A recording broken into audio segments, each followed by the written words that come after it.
More Evidence, Part 3.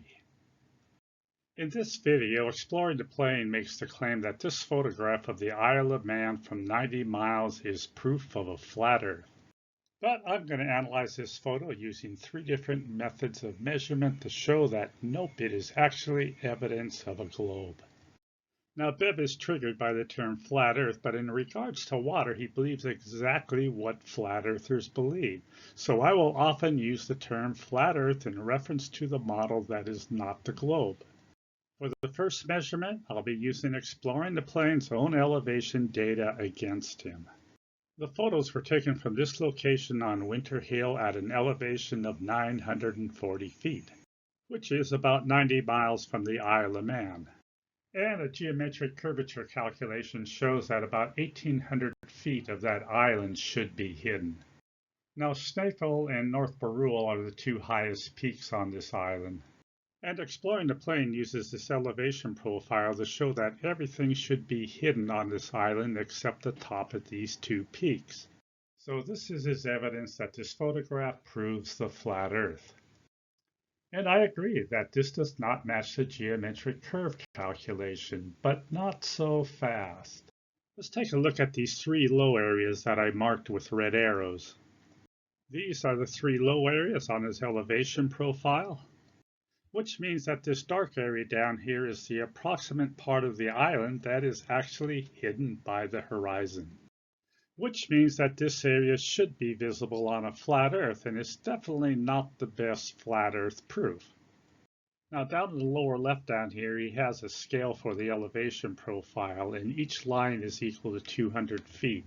And he started with the horizon at 0 feet and went all the way down to minus 1,800 feet for the curvature calculation. So the area between the red line on the photograph and the horizon is about 400 feet in elevation, which means that about 1,400 feet of the Isle of Man is hidden by the horizon. So again, not only is this not a flat Earth proof, when we include standard refraction in the curvature calculation, the hidden value is 1,369 feet. And that is the closest match to what we see in this photograph. So Exploring the Plane was wrong. His elevation profile was actually evidence that supports the globe. Next, I'm going to analyze this photograph with angular size calculations using trigonometry, which of course is a subset of geometry, so Bev should know exactly how this works. And I'll be using both of these methods to measure the objects that we see in this photograph. And of course, the actual size does not change with the distance. It is the angular side measured in degrees that changes with distance. And that is easily calculated with this equation. These are the West of Dudensan wind turbines. They have a height of 492 feet to the top of the blade, which is the equivalent of 0.093 miles.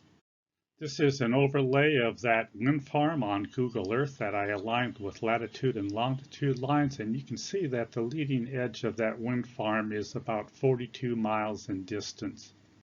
Here's the information for the height of those wind turbines, and again, that's the equivalent of about 0.093 miles. This means the wind turbines have a calculated angular size of about 0.13 degrees.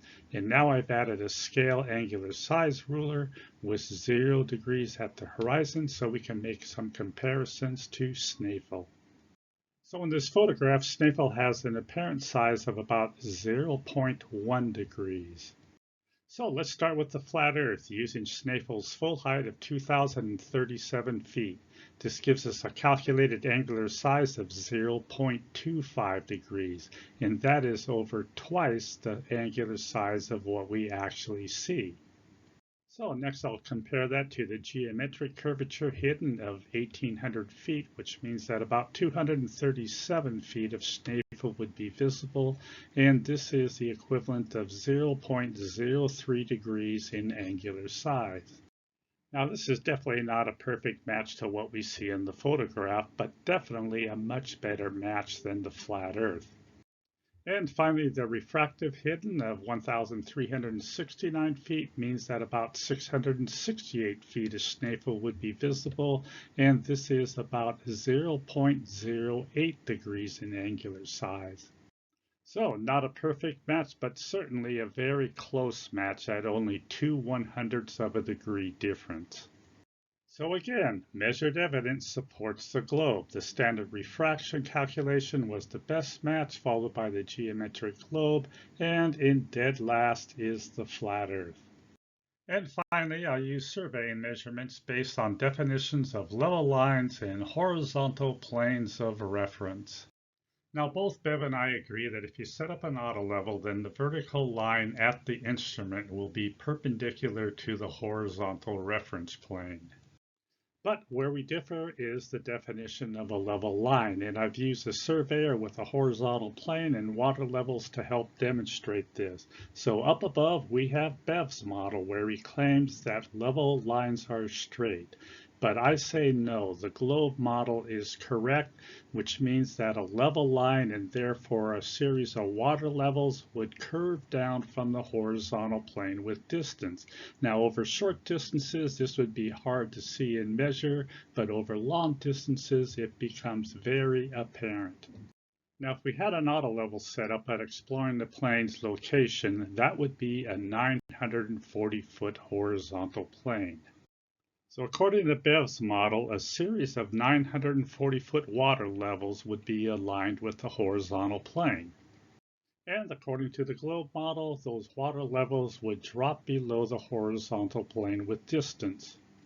So let's apply the principles of Bev's model to this photograph. So remember, exploring the plane's elevation is 940 feet, and off in the distance we have Snæfell at 2,037 feet. And since Bev claims that level lines and horizontal planes are all parallel to each other, this means that a 940-foot horizontal plane from exploring the plane's location here on Winter Hill, it would intersect Snæfell at 940 feet. And 940 feet is approximately at this location, which means that the crosshairs of an auto level would intersect near this location, allowing for some variations due to atmospheric refraction. Of course, we already have a problem because at less than half the distance, we have 492-foot wind turbines that are higher than that 940-foot horizontal plane. But according to Bev's model, those wind turbines should be 448 feet below that 940-foot horizontal plane. And when I scale a ruler at the location of the wind turbines with 0 set at the horizon, we can see that 940 feet is approximately up in this area.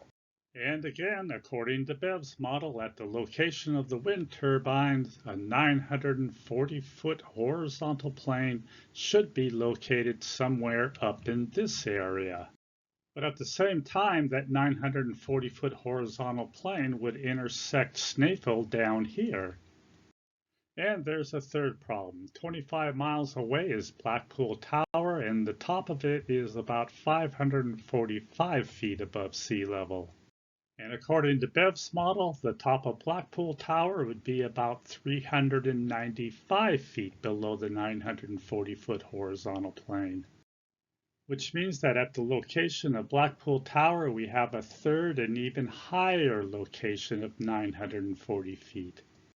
I think it is pretty obvious that Bev's model is a reification fallacy. Now remember, according to Bev's model, a 940-foot level line would be parallel and within the 940-foot horizontal plane. That means that when you look through a viewfinder of an auto level, all of these 940-foot water levels would be in alignment. So let's add a series of water levels to this photograph. We'll start here with one at 940 feet above Blackpool Tower, 940 feet above the wind turbines, and 940 feet below the top of Snæfell. Not even close to matching Bev's model, but exactly what we would expect to see on a globe. A level line curving down more and more from the horizontal with distance.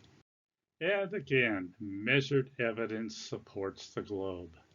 So, will this change his mind? Well, of course not, because Bev is just another globe denier who can't let go of his reification fallacy.